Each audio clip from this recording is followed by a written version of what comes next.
여러분 특정한 계기로 성격이 갑자기 크게 변한 적이 있으십니까? 아니면 그런 친구를 지켜본 적이 있나요? 목사님 중고등학교 때 친구 한 명 소개하고 싶은데 이름을 말하면 또 이렇게 신상이 거론되는 건 좀 그러니까 땡땡땡 친구가 이렇게 있었는데 이 친구의 특징에 대해서 설명을 해볼게요. 충격받을 겁니다. 첫 번째 이 친구의 특징은 야동 사이트 운영자였습니다. 장난 아니죠? 첫 소개부터 엄청나죠? 뭐 청소년기 때 뭐 이렇게 조금 음란한 생각이 머리에 찾아오고 야한 동영상을 보고 싶다 이런 생각을 할 수 있겠지만 이 친구는 사이트의 정확히 말하면 부운영자였어요. 중학교 때 야동 사이트를 부운영자로 있는 장난 아니죠? 두 번째, 이 친구 성격도 엄청 특이한데 누나가 있었는데 누나랑 엄청 싸우는 거예요. 어느 날 이 친구가 저녁에 피자를 시켜갖고 이제 먹고 있었나 봐요. 누나가 들어오자마자 사이가 엄청 안 좋더라고. 남매가 들어오자마자 막 쌍욕을 하면서 너 왜 혼자 피자 먹고 막 뭐 처먹고 자빠졌냐, 뭐 지랄이냐, 이렇게 막 얘기를 했나 봐. 그러니까 얘가 피자 먹다가 열받아갖고 아니 이제 와갖고 진짜 막 피자 먹는데 난리야 하면서 먹던 피자를 누나한테 던진 거야. 근데 던진 것도 충격인데 이 친구가 다음날 학교 와서 뭐라고 말하면 속상해하냐면 그 피자가 누나 얼굴에 맞았어야 됐는데 빗나가서 너무 쪽팔렸다는 거야. 그 생각이 되게 특이하잖아요. 세 번째 이야기 들으면 더 경악을 할 텐데 중학교 고등학교 때까지는 아직은 좀 엄마한테 많이 혼나잖아요 우리가. 그래서 한 번은 엄마한테 뒤지게 혼난 거예요. 그래서 막 어쩌고저쩌고 하니까 이제 엄마가 무서우니까 엄마 앞에서는 뭐 화도 못 내고 이제 딱 쫄아갖고 집 방에 들어갔어. 근데 자기 나름대로 막 억울한 거야. 왜 막 나 혼내냐고, 막 아직까지 나 이렇게 막 엄마한테 혼나야 되냐고 하면서 잘 가만 생각해 보니까 엄마가 나를 혼냈지만 내가 오히려 막 그 마음이 아파하는 게 아니라 아무렇지도 않게 기뻐한다면 엄마가 얼마나 속상할까라는 상상을 하면서 자기가 방에 들어가자마자 춤을 추기 시작했대. 엄마가 내가 이런 걸 알면 열받겠지 이런 상상을 하면서 춤을 췄다는 거. 상또라이잖아요. 그러니까 당연히 이런 친구요, 너무 특이한 친구였는데 막 공부는 많이 안 하고 맨날 게임하고 이렇게 뭐 야동 많이 보고 막 이런 친구였는데 이 친구가 어느 날 인생에 있어서 엄청난 사건이 이 친구에게 이제 벌어지게 되는데 그 사건이 뭐냐면 아버지의 실직이었어요.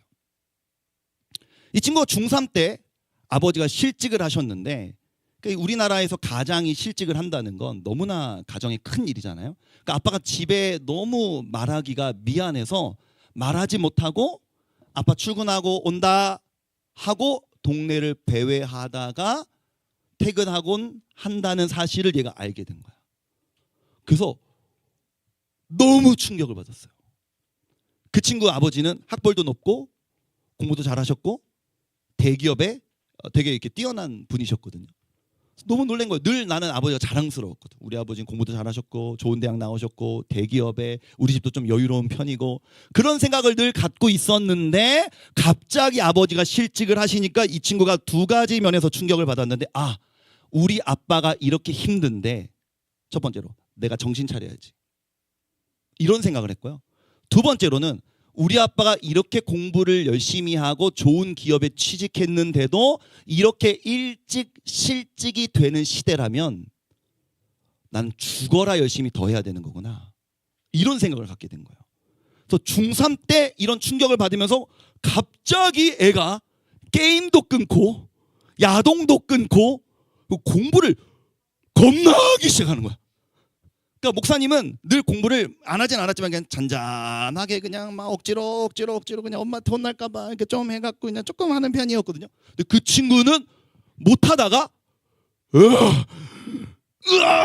이러더니 공부를 하기 시작하는데 중학교 내내 팽팽 놀던 애가 중3 한 2학기 막 겨울 이제 고등학교 올라가는 시점부터 공부를 막 열심히 하더니 고1 중간고사 때 중상위권을 찍더니 고1 기말고사 때 상위권을 찍더니 계속 상위권을 찍어갖고 목사님보다 훨씬 좋은 대학을 갔거든요. 억울했어. 나는 더 열심히 하려고 해도 그 잘 안 되는데 내 기질상 딴 생각도 너무 많이 나고 너무 놀고 싶고 근데 걔는 뭔가 하나의 충격적인 사건이 있으니까 파고들더니 뭔가를 해내더라고요. 어떤 특정한 계기가 그 사람을 완전히 바꿔버린 거예요. 오늘 예수님의 12 제자 중에서 한 제자는 인생에 있어서 큰 계기를 만나서 성격이 완전히 변해버린 제자였어요. 오늘 우리가 읽었던 본문을 한 번 더 읽어볼 텐데 목사님은 어떤 특정한 단어를 강조해 놨거든요. 그 강조해 놓은 단어들은 좀 더 악센트를 넣어서 한번 읽어봤으면 좋겠습니다. 요한일서 4장 7절 8절 읽어보겠습니다. 시작. 사랑하는 자들아 우리가 서로 사랑하자. 사랑은 하나님께 속한 것이니 사랑하는 자마다 하나님으로부터 나서 하나님을 알고 사랑하지 아니하는 자는 하나님을 알지 못하나니 이는 하나님은 사랑이심이라. 목사님이 뭘 강조했어요? 사랑을 강조해놨는데 말씀 2구절 안에 사랑이라는 이 단어가 몇 번 나와 있습니까? 6번 나와 있어. 그 정도로 요한은 사랑을 강조하는 제자였어요. 한국교회 성도들이 가장 사랑하는 말씀이 요한복음 3장 16절이거든요. 요한복음, 요한이 쓴 복음서를 보면 하나님이 세상을 이처럼 사랑하사. 요한이 하나님에 대해서 딱 한 가지 가르쳐주고 싶은 게 있다면 요한이 늘 말하는 건 사랑이었어요. 그래서 요한의 별명이 사랑의 사도 요한이었거든요. 요한은 입만 열면 사랑, 사랑, 사랑, 사랑이라고 말해서 사랑의 사도라는 별명이 붙었는데 사실 그가 처음부터 사랑이 많은 사람은 아니었어요. 요한에 대해서 2가지를 배워볼 텐데 한번 첫 번째 읽어봅시다. 타이틀 시작. 우레의 아들이었던. 여러분 우레가 뭡니까? 우레. 우르르 쾅쾅. 우레. 막 비 오고 막 번개 막 번쩍 번쩍 천둥 꽝 이런 게 우레잖아요. 그러니까 성격이 이랬다는 거예요. 말씀을 한번 읽어보겠습니다. 우리 마태복음 4장 21절 22절 시작. 거기서 더 가시다가 다른 2 형제 곧 세베대의 아들 야고보와 그의 형제 요한이 그의 아버지 세베대와 함께 배에서 금을 깁는 것을 보시고 부르신. 여기까지 읽어볼게요. 거기서 더 가시다가라는 표현은 이전에 예수님이 베드로와 안드레, 지난주에 배웠죠? 이 형제를 제자로 부르신 다음에 거기에서 조금 더 걸어가다 보니 또 형제가 있는데 야고보와 요한이라는 형제였어요. 그러니까 예수님의 제자 12명 중에 4명은 형제인 거예요. 지난주에 목사님이 얘기했을 때, 설교했을 때 안드레와 베드로는 성격이 비슷했다, 달랐다? 완전 정반대였다. 근데 요한과 야고보는 성격이 비슷했다는 거예요.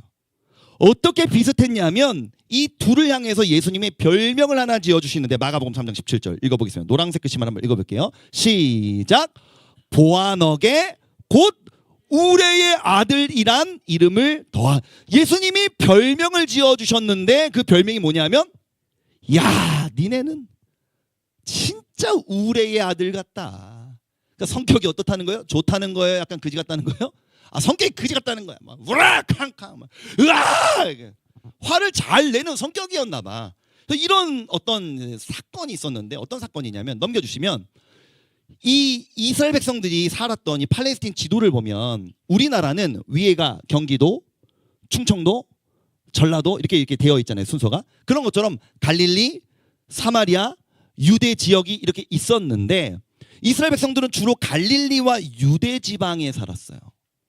그래서 사마리아 사람들과는 굉장히 친하지 않았어요. 유대인들과 사마리아인들이 늘 사이가 안 좋았거든요. 그래서 만약에 갈릴리에서 유대를 가고 싶어 그러면 직선거리로 이렇게 통과하는 게 아니라 굳이 옆에 요단이라는 강이 있는데 사마리아 지나가기 싫어갖고 강 건너서 데가볼리와 베레아 지역을 지나서 유대로 갈 정도로 굳이 돌아갈 정도로 사마리아인들을 아주 싫어했거든요.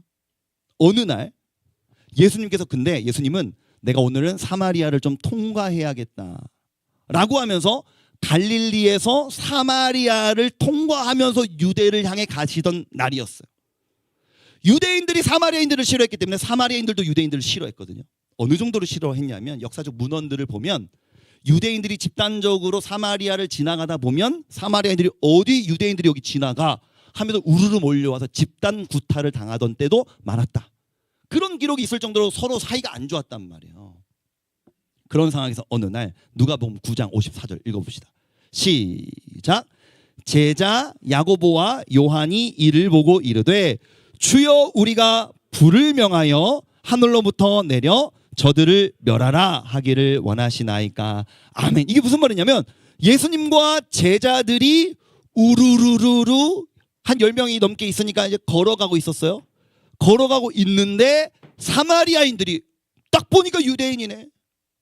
어디 유대인들이 사마리아를 지나가 이러면서 와갖고 약간 시비 걸면서 지나가면서 뭐 비아냥거리면서 째려보면서 눈 흘기면서 야 유대인들이네 이러면서 약간 이렇게 기분 나쁜 분위기를 탁 풍기니까 보안하게 성격이 불같은 요한이 야고보와 열받아갖고 진짜 야 저것들 그냥 확 하면서 예수님께 뭐라고 말하냐면 주여 우리가 불을 명하여 하늘로부터 내려 저들을 멸하라 하기를 원하시나이까. 다시 말하면 주님을 따르면 기적이 많이 일어나지 않습니까? 기도해서 하늘에서 하나님께 불 내려달라 그래서 저들을 죽여버릴까요?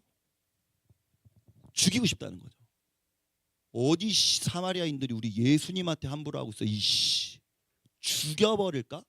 이런 생각을 할 정도로 막 다혈질 막 훅 올라오는 그런 성격의 소유자가 요한과 야고보 형제였다는 거예요. 근데 이런 성격을 갖고 있던 이들이 두 번째 우리 타이틀 한번 읽어보겠습니다. 시작. 사랑의 사도로 변화된 요한. 사람이 이렇게 한 방에 팍 바뀔 수는 없지만 이 요한은 예수님을 따라다니면서 이렇게 성격이 바뀌게 됐는데 요한복음 1장 37절 요한이 예수님을 처음 만나던 날입니다. 한번 읽어볼게요. 시작. 두 제자가 그의 말을 듣고 예수를 따르거늘. 이거 지난주 말씀의 복습이에요. 두 제자. 세례 요한을 따르던 두 제자. 지난주에 목사님이 안드레에 대해서 설교하면서 어떤 내용을 설교했어요? 안드레는 원래는 누구 제자였다? 세례 요한의 제자였다가 예수님의 제자로 넘어왔다라고 했는데 이 말씀을 보니까 요한도 안드레와 함께 원래는 세례 요한의 제자였어요. 세례 요한을 따르던 두 제자가 세례 요한의 말을 듣고 예수님을 따르게 되거늘 예수님을 처음 만난 거예요. 요한이 예수님을 처음 만났을 때 예수님께 뭐라고 물었냐면 예수님 당신을 따르면 돈을 얼마나 벌 수 있습니까? 당신을 따르면 공부를 좀 덜해도 성적이 잘 나옵니까? 당신을 따르면 인생이 좀 잘 풀릴 수 있습니까? 그런 걸 질문하지 않고 뭐라고 질문했냐면 요한복음 1장 38절을 보니까 노란색 글씨만 한번 읽어볼게요. 시작. 라비여 어디 계십니까? 여러분 이게 무슨 뜻일까요? 이 앞부분을 보니까 예수님이 요한에게 물었어요. 요한아 네가 무엇을 원하냐? 그랬더니 요한이 하는 말이 뭐냐면 제가 원하는 건요 선생님 어디 사세요? 여러분 이게 무슨 뜻일까요? 처음 만났는데 어디 사니요? 선생님 저는 오늘 선생님을 한 번 만났지만 이 한 번의 만남으로 저는 끝내고 싶지 않습니다. 선생님 어디 머물고 계십니까? 어디 사십니까? 제가 그곳으로 자주 가서 선생님을 또 뵙고 싶습니다. 또 만나고 싶습니다. 또 만나면서 선생님과 친밀한 교제를 나누고 싶습니다. 요한은 예수님을 처음 만난 순간부터 자신이 예수님을 얼마나 사랑하는지 자기가 얼마나 예수님을 따르기를 원하는지를 고백했어요. 그래도 늘 요한은 예수님의 제자로서 예수님을 쫓아다니면서 예수님을 자기가 얼마나 사랑하는지를 계속 몸으로 말로 마음으로 표현하곤 했는데 요한복음 13장 23절을 보니까 이렇게 기록되어 있습니다. 함께 읽어봅시다. 시작. 예수의 제자 중 하나 곧 그가 사랑하시는 자가 예수의 품에 의지하여 누웠는지라. 아멘. 요한이 요한복음을 작성할 때 자기를 이제 쓰면서는 이름을 주로 말하기보다는 좀 이렇게 제3자처럼 좀 돌려서 말하는 그런 것들이 있었거든요. 그가 사랑하시는 자가 이게 요한이에요. 요한이 어떤 식으로 불렸냐면 예수님이 사랑하는 제자가 하면 요한이었어요. 요한은 예수님을 특별히 사랑했고 예수님도 요한을 특별히 사랑해 주신 것 같아요. 예수님이 사랑하는 제자가 어떻게 하고 있었대요? 예수님의 품에 누워 있었대요. 이게 어떤 상황이고 어떤 자세냐면 최후의 만찬 알죠?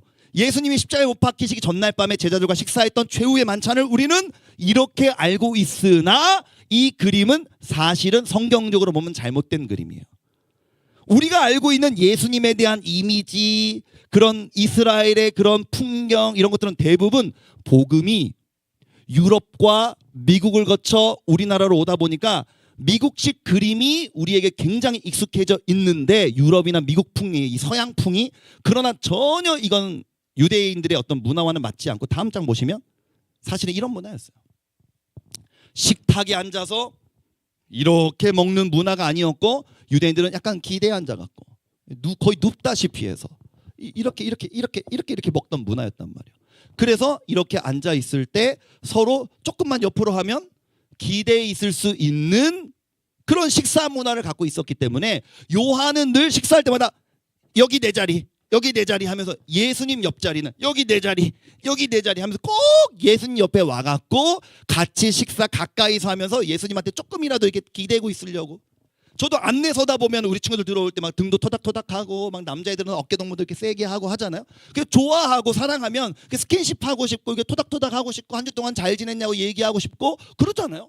그리고 요한도 예수님 품에 늘 붙어 있고 싶어 하고 예수님 곁에 있고 싶어 하면서 예수님을 늘 사랑하는 표현을 했었던 거예요. 어느 날 예수님이 십자가에 못 박혀 죽으시고 부활하신 다음에 부활의 소식이 들려졌습니다. 야! 예수님이 부활하셨대. 무덤에서 살아나셨대. 막달라 마리아가 봤대. 이런 이야기를 제자들이 듣고 제일 먼저 베드로와 요한이 무덤을 향해 달려가요. 베드로와 요한이 달려갔는데 누가 달리기 더 빨랐는 줄 알아요? 요한이 빨랐어요. 베드로보다 요한이 달리기가 빨랐어요. 말씀 읽어볼게요. 시작. 베드로와 그 다른 제자가 나가서 무덤으로 갈새 둘이 같이 다름질하였더니 그 다른 제자가 베드로보다 더 빨리 달려가서 먼저 무덤에 이르러. 요한이 자기를 기록할 때 약간 제3자처럼 기록한다고 했죠. 둘이 같이 다름질하더니 그 다른 제자가 베드로가 아닌 다른 제자가 이게 자기를 말하는 거거든요. 요한을요. 달리기는 누가 더 빨랐다? 요한이 빨랐다. 부활하신 예수님의 그 현장을 너무나 목격하고 싶어서 가장 먼저 달려간 제자 요한. 이날은 부활하신 예수님을 못 만났지만 부활하신 예수님께서 제자들에게 나타나셨을 때 대부분의 제자들이 처음에는 예수님을 못 알아봤거든요. 이 장면을 통해서 신학자들은 이렇게 추측해요. 정확하지는 않지만 이렇게 추측해요. 아마도 부활한 다음에의 우리의 모습들은 지금의 모습과 다른가 보다. 그러니까 예수님 부활하셨을 때 예수님과 엄청 친했던 제자들도 예수님을 못 알아봤지. 할렐루야. 지금의 모습이 아니라는 거예요. 할렐루야. 지금의 모습이 아니라는 거예요. 부활한 다음에 우리의 모습은 지금의 모습이 아니라는 거예요. 아멘 아멘 아멘. 그래서 이게 부활한 다음에 예수님을 얼굴로는 모르겠는 거야. 저 사람 누구지? 왜 와서 말 걸지? 하는데 요한복음 21장 7절 상반절 읽어봅시다. 시작. 예수께서 사랑하시는 그 제자가 베드로에게 이르되 주님이시다. 모두가 예수님을 못 알아보고 있을 때 그 말투, 이 상황, 뉘앙스, 분위기를 통해서 주님이시네 라고 가장 먼저 부활하신 예수님을 알아본 제자도 요한이었다. 예수님을 너무너무 사랑했던 그 요한. 원래는 성격이 불 같아서 아우 그냥 확 다 그냥 내가 다 때려쳐버리고 그냥 내가 다 죽여버리고 그냥 이런 성품을 갖고 있었는데 예수님을 너무 사랑해서 그 주님을 너무 사랑하다 보니 그분이 어떤 분이시냐면 사랑이 많은 분을 넘어서서 그분은 사랑 그 자체이신 거야. 사랑하니까 닮고 싶잖아요. 내 성품은 왜 맨날 이 모양 이 꼴일까? 저분은 사랑 그 자체이신데 나도 저렇게 멋진 모습으로 살아가고 싶다 라는 마음을 품면서 예수님을 점점 닮아감에 따라 사랑의 사도로 변화된 요한이 우리에게 하는 권면이 오늘 본문인 거예요. 요한일서 4장 7절 8절 한 번 더 읽어봅시다. 시작. 사랑하는 자들아 우리가 서로 사랑하자. 사랑은 하나님께 속한 것이니 사랑하는 자마다 하나님으로부터 나서 하나님을 알고 사랑하지 아니하는 자는 하나님을 알지 못하나니 이는 하나님은 사랑이심이라. 아멘. 여러분 잘 보세요. 이 자막을 잘 보세요. 제가 이 자막을 천천히 요즘 말로 우리가 이해하기 쉽게 한 번 더 읽어드리면 이런 내용이에요. 사랑하는 여러분, 우리가 서로를 더 사랑합시다. 사랑은 하나님께 속한 것입니다. 사랑하는 자마다 하나님으로부터 왔기 때문에 사랑하는 사람은 하나님을 아는 것이고 사실 사랑하지 않는 자는 하나님을 모르는 사람입니다. 왜냐하면 하나님은 사랑 그 자체이시기 때문입니다. 계속 사랑, 사랑, 사랑. 저는 어쩌면 이 사도 요한이 이 말씀을 우리에게 들려주고 있지만 사실은 자기 자신에게 하고 있는 말이기도 한다고 생각해요. 왜냐하면 자기의 본성과 성향은 우리의 아들이잖아. 계속 자기한테 되새기고 싶은 거야. 사랑이 없으면 사실 주님을 모르는 것이다. 주님은 사랑이신데 네 안에 사랑이 없다면 그것이 주님의 제자라고 할 수 있겠는가? 아마 그렇게 되뇌이면서 늘 사랑을 실천하고자 했던 요한. 여러분의 마음에는 어떤 좀 성향이 있습니까? 좀 우리 성향 안에 부정적인 성향들이 있잖아요. 목사님처럼 좀 이렇게 소리 지르고 좀 이렇게 외향적이고 나대는 사람들은요, 좀 인생에 있어서 어떤 어려움이 있으면 되게 공격적이에요. 그러니까 분노하고 남한테 막 뭐라고 하고 막 공격하고, 그러니까 부부싸움 할 때도 와 이렇게 하고. 근데 착하고 내향적인 사람들은요, 이게 화살을 안으로 이렇게 하죠. 나 때문에, 내가 잘못했나 봐, 내가 문제가 있겠지. 그러니까 청소년기 때 친구들이랑 관계 안 좋아질 때가 이게 종종 있잖아요. 그러면 이제 좀 못된 사람들, 이씨 내가 복수할 거야, 내가 기회를 봐갖고 내 친구들 모아갖고 저 새끼 왕따 시켜버릴 거야, 이렇게 좀 복수의 의지를 다진다면, 조금 내향적인 친구들은 내가 문제가 있나 보지, 내가 문제가 있으니까 애들이 날 싫어했겠지, 분명히 다른 곳에 가서도 나는 소외를 당하게 될 거야, 나 또 따돌림 당하겠지, 누가 지금도 내 뒷얘기하고 있는 거 아니야? 왜 수근수근 거려, 지금 내 뒷담화하고 있는 거 아니야?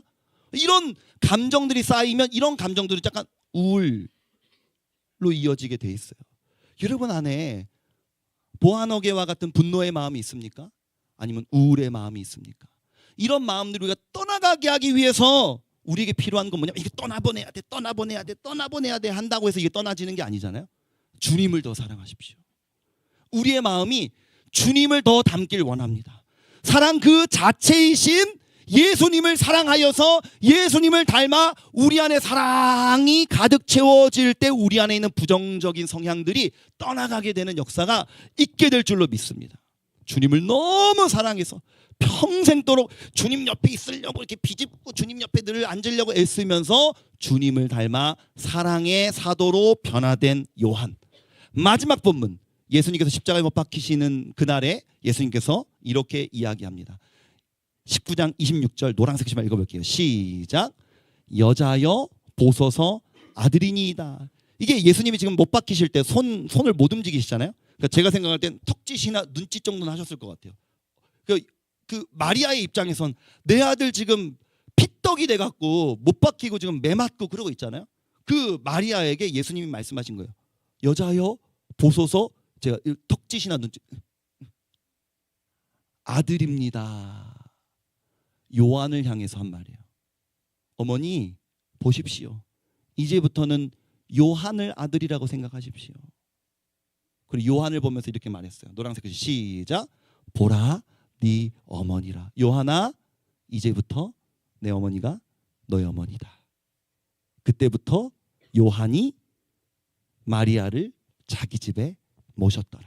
이렇게 성경에 기록되어 있어요. 예수님을 대신해서 예수님의 어머니 마리아를 끝까지 모시고 섬겼던 요한, 예수님 너무나 사랑했던 요한처럼 우리도 예수님 곁에서 머물며 예수님을 닮아가는 인생 되기를 소망합니다. 자리에서 일어나십시다.